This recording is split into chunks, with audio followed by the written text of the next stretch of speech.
maybe you've seen my previous video, a young convert, the Story of Islam. Since this video and since I converted, I'm always asked the same question, which is, what made you convert? I thought I would save myself some time repeating my story over and over again and tell you myself and tell everybody in YouTube my story of how I converted. Before I tell the story of how I converted, you should know some history about me. I was atheist before. I didn't believe there was a God or an afterlife or another life or anything.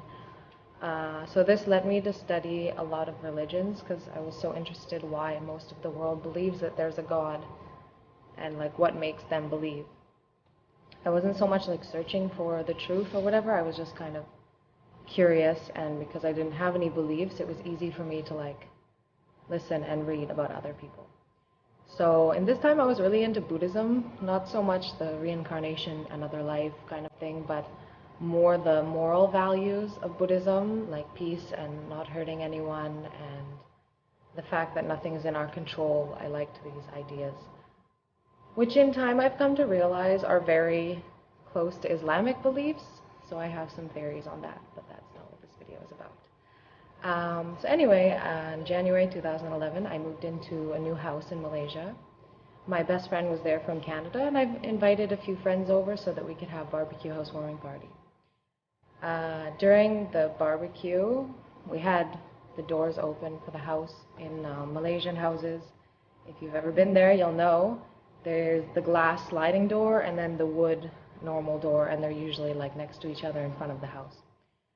So I took my friends upstairs to give them like a tour of the house, and as I was coming out of the second bedroom, I heard like a loud bang, and my dog like yelped, like, oh!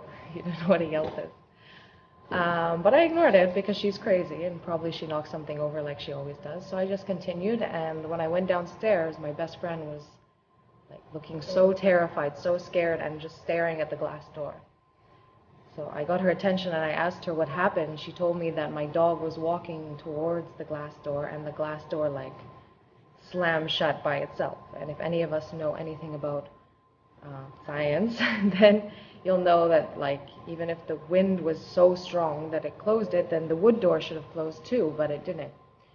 So we all got really scared and we went outside and we didn't come back in for a while. Shortly after, my friend, she left, and over the next few months, like small things can happen inside the house, but you can make excuses for it. Like I come home and something wasn't where I left it, or I hear something dropping in the room and there's no one there but me, like this. Then in May that year, I came home one night, it was like 2 a.m. I went to my room and I got ready for bed, everything. Then I realized I left my light on outside my door. So I went outside to turn it off. And when I went outside, I felt this feeling that I felt before when I would say I was around ghosts, and maybe that sounds crazy, but yeah, like something is not right, like a gripping feeling inside your chest. And I heard like really quietly like some white noise or strange noise or something. And that moment, I swear, like I could feel that it's looking at me from across the hall. My heart like dropped out of my chest. I got so scared, and I was home alone. So I just shut off the light and I locked my bedroom door. And when I turned around, something hit the door so hard behind me. The whole door shook. And in this moment, I was so scared. And I'm never like really turning to God in any situations because I didn't believe in it, and I didn't like see a point, you know, even if I'm gonna die or something, like I didn't see a point to like ask something that I didn't believe in. But in this moment, like when I was helpless and I was hopeless and I couldn't see what was there and I couldn't protect myself from what is there, my mind was like completely clear, and the only thing in my mind was Allah. Not God, not Buddha, not, I don't know, all these other gods that I've studied. It was just Allah. And some people might argue that that's because I was in a Muslim country and most of my friends are Muslim, but Like, so many years I've been there, and never like did I think about Allah or something like this in a situation. So in that moment, like, the only thing I could think of to do was to ask Allah to help me. So I said, like, Allah, if you exist, like, please protect me in this situation. And I think most of you will agree, in this kind of situation, you're not gonna sleep, right? Like, you're so scared, right? So I just laid down in bed and I put something on my laptop to watch. And usually it takes me around 10-15 minutes to sleep, but in 5 minutes, I think, I was like out cold.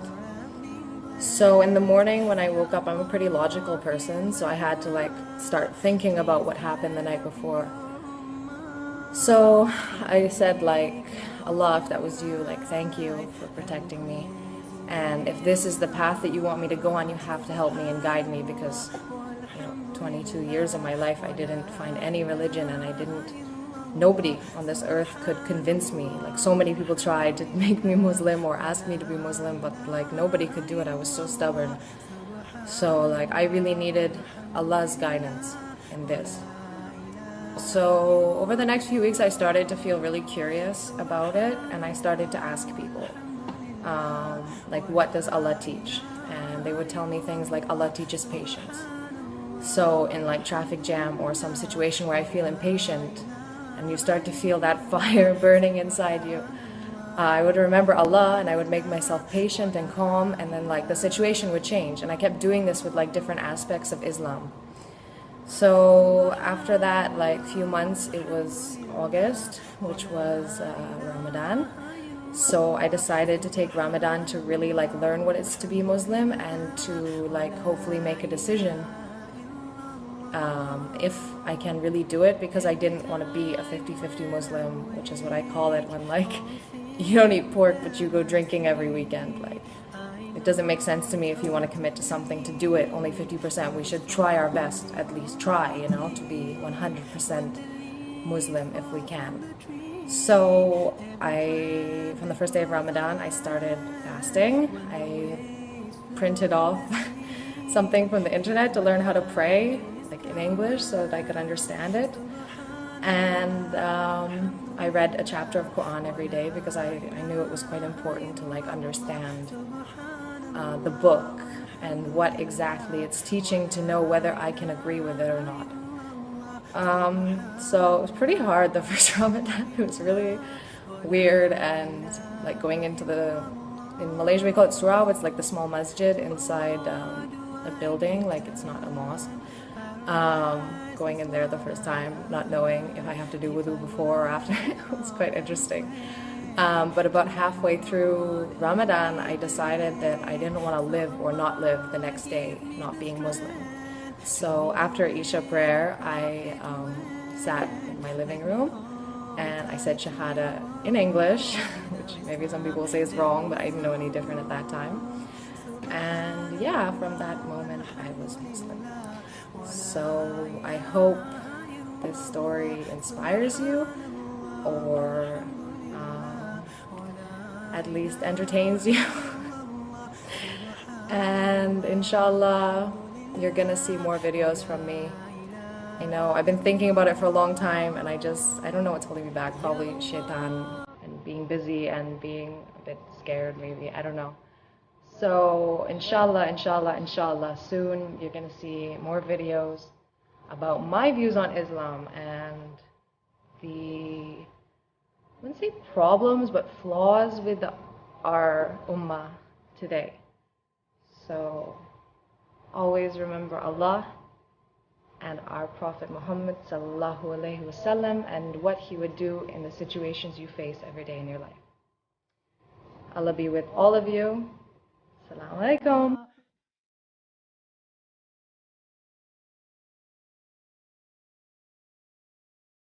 Let me just think about it. Sorry, I just don't. I'm half Brazilian, half American. My mom is Brazilian, my father's American.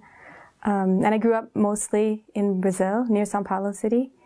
But I also, when I was young, I spent a little bit of time living in the US. My parents are not very religious. My father's actually not at all, but my mom فالمعالي بالتحدي لا سواه. كن سعيدا كن فريدا عش بفخر في الحياة، لا تبالي فالمعالي بالتحدي لا سواه، بالتحدي لا سواه. حرر النفس ولا تحيا هباء.